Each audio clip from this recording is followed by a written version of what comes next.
Ocala's information station, 1370 WOCA. Ocala.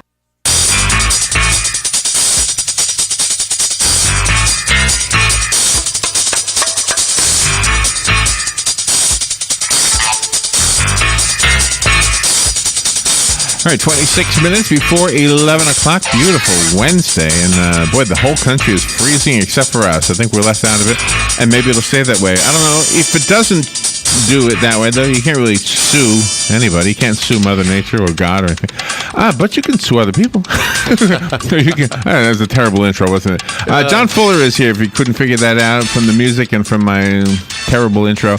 John is an attorney at the law firm of Fuller and Fuller here in Ocala, and he comes on the air with us usually every Wednesday to teach us about, answer our questions actually about the law. The show is called Legally Yours, and the phone number right now is 622-9622, the WOCA Climate Control Source Hotline. Good morning, John. Good morning, Larry. Good morning to all our listeners. I hope you and everyone had a very, very happy Thanksgiving, safe, and enjoyed their holiday.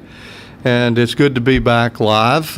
We were not here last Wednesday, but it is a beautiful time of year. And we were just talking before we went on the air that it's a difficult time of the year if you are facing any type of personal problems, but if you're having legal problems, I see a lot of folks who are in distress. They've been hurt in an automobile accident, or they've lost a loved one, or they have some financial dispute in their business relationships, things of that nature.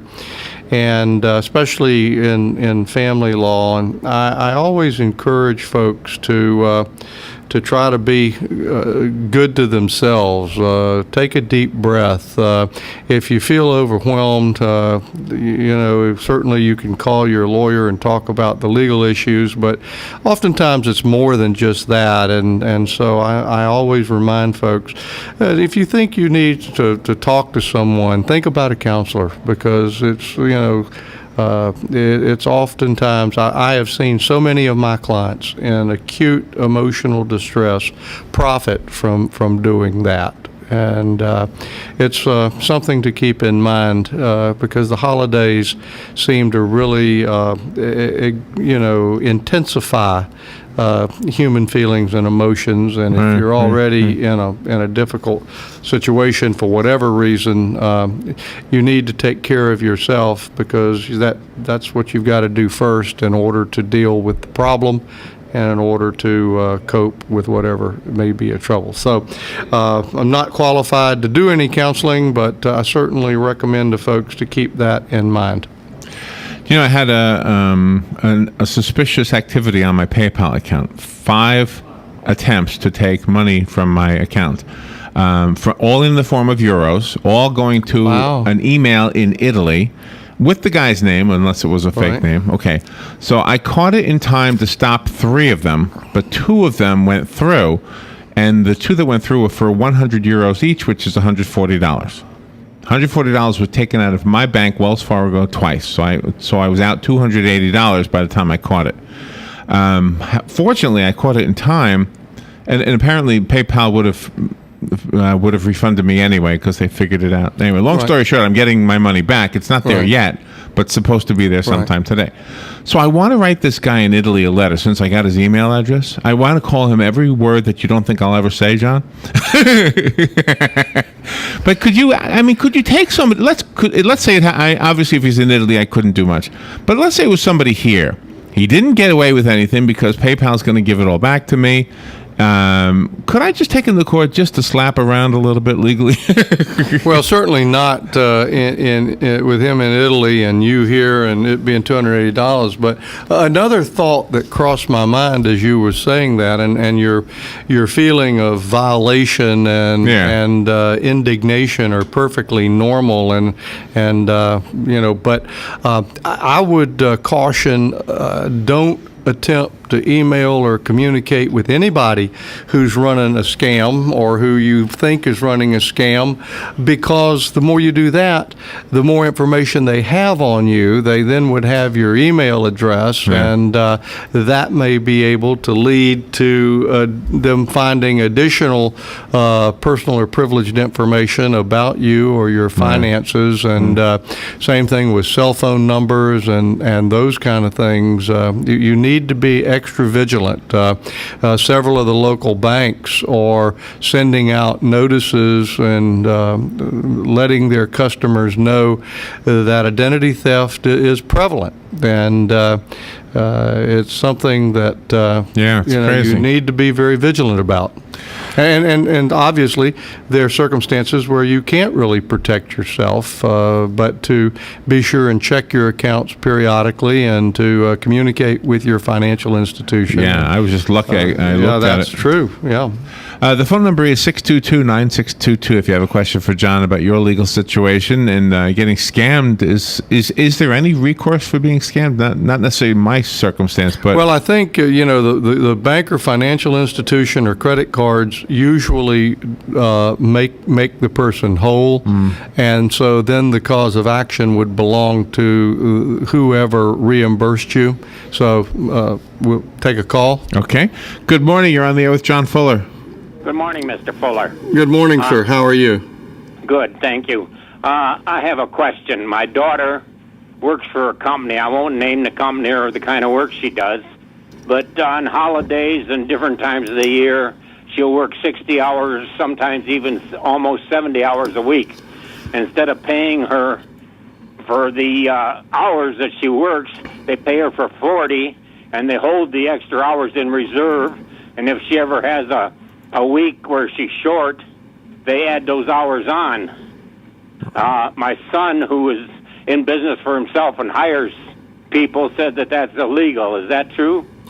Unless she has a written contract of employment that specifies the method and terms of her employment and compensation, and without knowing the details to give a definitive answer, my general perception would be that would be a violation, and that is not an appropriate or lawful way to calculate and pay people compensation. You can't require overtime work without paying them appropriately. She says the only time she gets overtime is if she works a holiday, which she does. Holidays are her busiest time. Yeah. And the place she works, the work has to be done before they can leave. Well, certainly you can build up a lot of hours there, but you have to be compensated for them based on an overtime rate.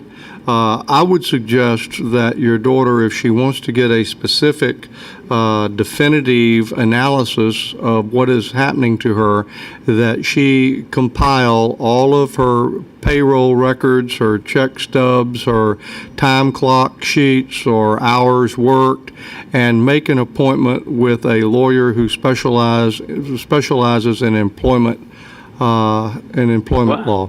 The only trouble is she's afraid she's going to lose her job. She makes $10 an hour, which is more than the others. 4 people now that work with her, right. And not all at the same time. And she's the only one that gets $10 an hour. The rest of them get minimum wage or a little bit more. And of course, they don't stay very long if they can find another job. Well, the Florida Bar runs a free referral service. Their telephone number, if you care to jot this down, is 800-342-8011.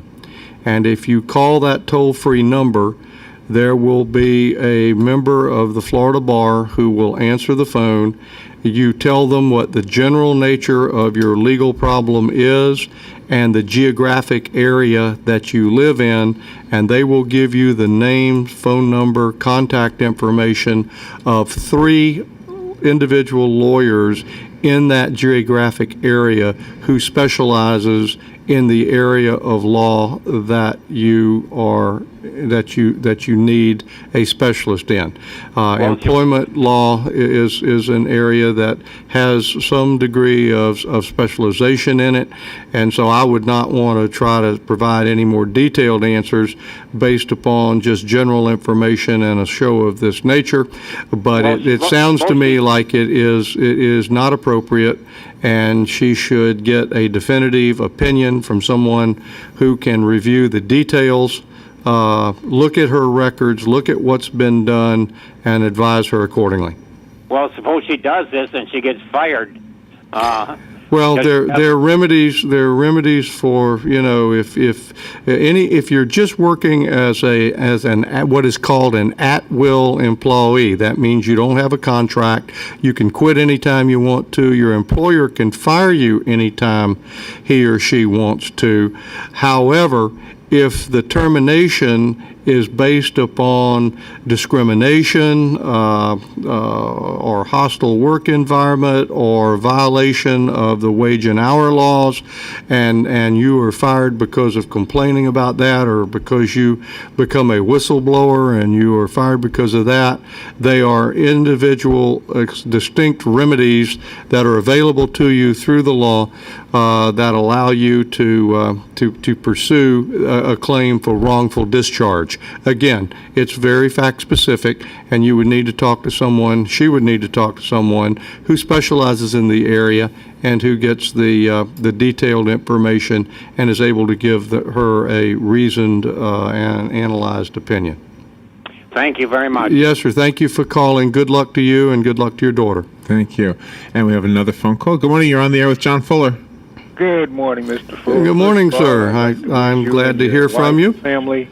Thank you. Very happy and Merry Christmas. Thank you, sir. And I really, from someone that's sort of been in the healthcare business, I think you're exactly right with the counselor aspect. I know I've got some surgery coming up and things happen, but anyway, I'm lucky to be here, so I'm just thankful for that. Well, we are very grateful and pleased that you're doing well. We all face challenges, and some of them are health challenges, some of them are emotional challenges that are health related or situational related, and it doesn't mean that a person is weak or unable to handle their own life's tragedies. There's an awful lot of benefit from talking to a properly trained and qualified counselor. The other thing is, it's funny how Larry was talking about what happened to him with the scam. Same thing happened to me about 3 years ago, but this guy was from Nigeria, and the bank, along with PenPal, they made me whole after a few weeks, and that was great. It was and it happened to me. I think it was 3 that went through, and then another one I tell you that had some problems one time was people who had AOL accounts. I had a problem with them a long time. I don't know if I ever did get that resolved, but it's hard to get money back because I had terminated the service and they continue to bill you. Wow. But my question is this: you were on talking about. I've often heard that if a person put up a sign, that says no trespassing or beware of bad dogs or whatever, if they get bit or something like that, that doesn't. A lot of people think that gives you immunity. If somebody comes on your property or something or whatever, in a fence or something, and they get bit by a dog. I've often heard that that's not true. I'll hang up, and you guys have a good day. Thank you. Well, like so many questions in the law, there's not necessarily a clear-cut absolute answer that answers all possible scenarios. Let me give you a few examples. If you are the owner or operator of an equine operation where you have horses that you sell, or that you have trail rides, or that you have people coming there to exercise their horses, or you board horses and they're there and they get injured, there's a Florida statute that says that if you post conspicuously on your property a particularly worded sign that complies with that statute, and somebody comes there voluntarily and they are injured, you are protected from a civil suit. There is also the requirement that if you have a dog that you know is or may have aggressive tendencies, if you put up the sign in a conspicuous place, then that would be a defense to any claim of negligence, because the person who saw the sign and elected to proceed would have done so at their own peril. Are there exceptions to these things? Could be. There's also a body of law known as premises liability law that places different responsibility and liability upon the property owner depending upon the relationship of the property owner to the individual who's on the property and is injured. If you are running a commercial business establishment and are open for business, inviting the public to come there and trade with you, and the person goes to your commercial establishment and they are injured because of some negligent condition on the premises, then you are held to a standard that you had to warn them of the condition that you knew or should have known. Whether or not you actually knew it existed or not, if you knew or should have known, you have a duty to warn a person who's coming for an economic benefit, potential economic benefit to you. That's called a business invitee. Then, if you are not in the commercial business, but someone comes on your property in a permissive manner, such as your home or someplace where there's not a commercial transaction, you then have a duty to warn them of a known dangerous condition. But if you don't know about it, and a reasonably prudent man wouldn't know about it, then you have no liability if they come on your property and get hurt and you didn't know the dangerous condition existed. Then the third category is one, and you touched on this, if a trespasser comes on your property without your knowledge, without your consent, and against your wishes, and they get injured on your property while in the act of trespassing, you have no duty to them for any injuries that they suffer. And you have another phone call, John? Very good. Good morning. You're on the air with John Fuller. Hi, good morning, John. This is Mark, the former Marine and the former policeman. And, yes, sir. How are you? And I thank you, John, for your knowledge. It's a real gift to the community. Thank with you. Everything you mentioned to us.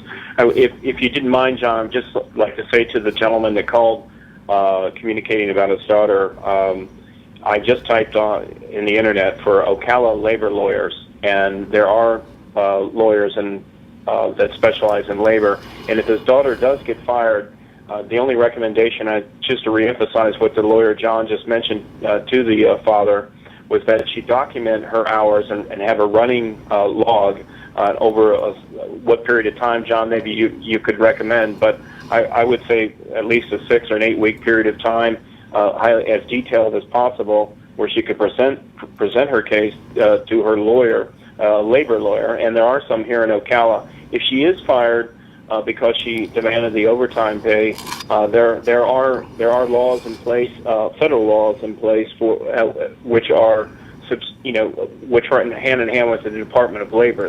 We're talking about national labor rights. And if she does stand up in the workplace, I would just say to that father that she's not only helping herself, she's helping her coworkers, she's actually helping her owner, and she's helping everybody that works for a living in Ocala and across the country. So when any American sticks up for themselves for a righteous cause, it helps all of us. And I understand this fear, just wanting to know that there are listeners out here that do care about his daughter, because she sounds like a darn good worker. And John, could you tell the father, if he's still listening, what period of time, if you're able to, that she would be recommended to keep a log, if you're able to say, John. And have a great morning. Thank you, Bye. sir, and you certainly make good points. I touched on it about getting her pay records, her work records, and that sort of stuff. So many things. The details are critical, because you have to be able to prove by the greater weight of the evidence what allegations you make, and certainly documenting the circumstances with appropriate records is critical to almost any case that you would have. All right. The phone line is open if you would like to call John right now. We've got a few more minutes, about 6 to be exact. The number is 622-9622. If you have a question, maybe this time of year, questions about guarantees, warranties. Does that ever come up? Does somebody need to sue somebody because the warranty wasn't honored? Not usually. No. I don't see too many of those cases. It have to be big dollar amounts, like cars or something. Well, cars fall under a special provision called the Lemon Law, and that has a number of very specific steps you have to go through before you could file a lawsuit. So really? that's a hybrid situation. And you do have another phone call. Very good. Good morning. You're on there with John.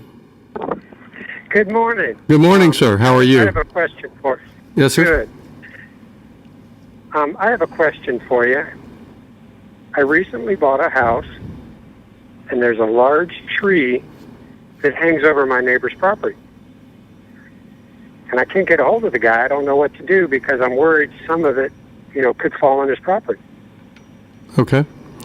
All right. That's a good question. We've had that question called in on several occasions in the past 2 years that we've done this show.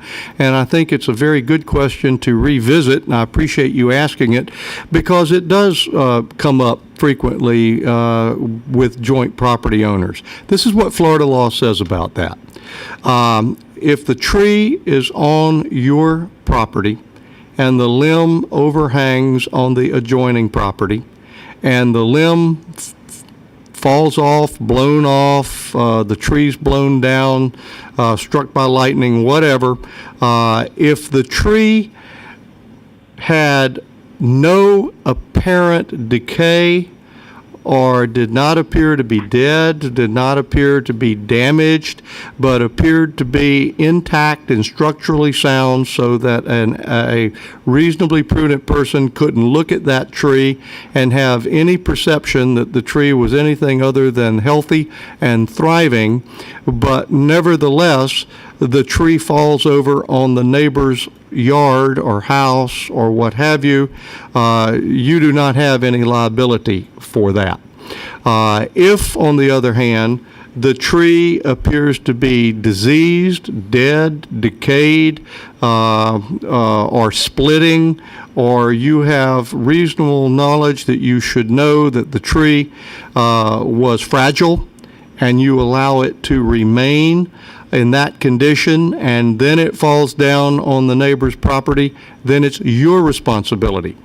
The neighbor has a legal right that if the neighbor comes there and looks at the tree and says, I don't like that limb growing over my property, I think it may potentially be hazardous in a hurricane or a heavy wind, or I don't like it dropping its leaves and things on my driveway or any reason, the neighbor has the legal right to, without your permission, knowledge, or consent, to hire a tree trimmer to go and cut any overhanging branches back to your property line, but not beyond your property line.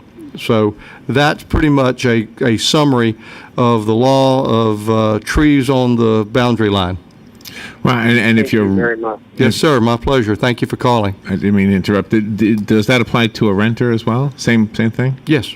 Well, whoever has a possessory right to the property. Okay, so if the rent, If you're renting a house next door and you have the legal right because you're the tenant, you have the right to trim overhanging trees, tree limbs, branches, what have you, shrubs, whatever, that encroach over the property line. It's important to be sure you know where the property line is before you go cutting, because if you cut beyond the property line, then you could be responsible for damages. And sometime when we have more time, I'll tell you about a case I had where a local government entity sent someone out with a tractor with a sideways facing bush hog and took down a row of cedar trees that my thoroughbred horse farm client had planted to form a visual barrier to protect the young horses from being distracted, disturbed, or agitated by traffic going by on the adjacent dirt road that ran parallel to his property. And he put his fence intentionally about 15 feet inside the property line. And the employee for the local government agency had no idea where the right-of-way line for the road was. My client went out and told him. He proceeded to just ignore it and to mow all of those cedar trees back to their trunks with this big bush hog that was located sideways. He just ran down it, like a bad haircut. Well, the trees all died. And it wasn't just the cost to replace the tree, because replanting a 1-year-old tree does not replace a 15 or 20-year-old tree. And secondly, the damage that it causes to the use of the property for its intended purpose by no longer being able to have thoroughbred horses there because they would be at risk for getting excited and running into the tree, the fence, because they didn't have a big visual barrier. We hired a landscape architect who worked up a damage profile for us on that, and we were able to settle with the governmental agency, not just for the value of the trees or for the replacement, but for consequential business damages that resulted from it. Oh, wow. Man. And I bet you in that case, they were happy to have an attorney on their side.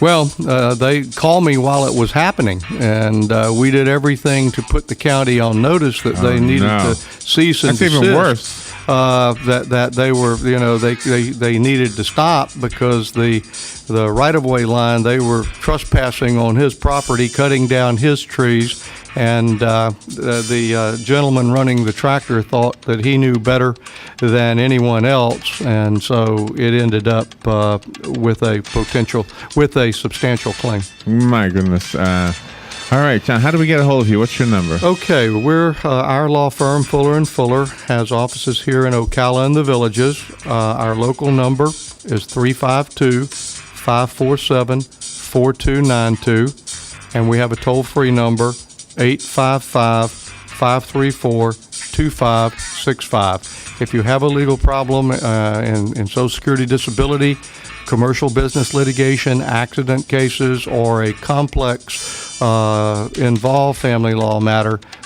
we'd be more than happy to talk with you and to help you if we can. All right. John always goes quickly because of the great conversation you have. We have great listeners, and it's always a pleasure to be here with you, Larry. Thank you for that. And we'll see you next week. Thank you, sir. All right, we'll take a little break, and we'll be right back.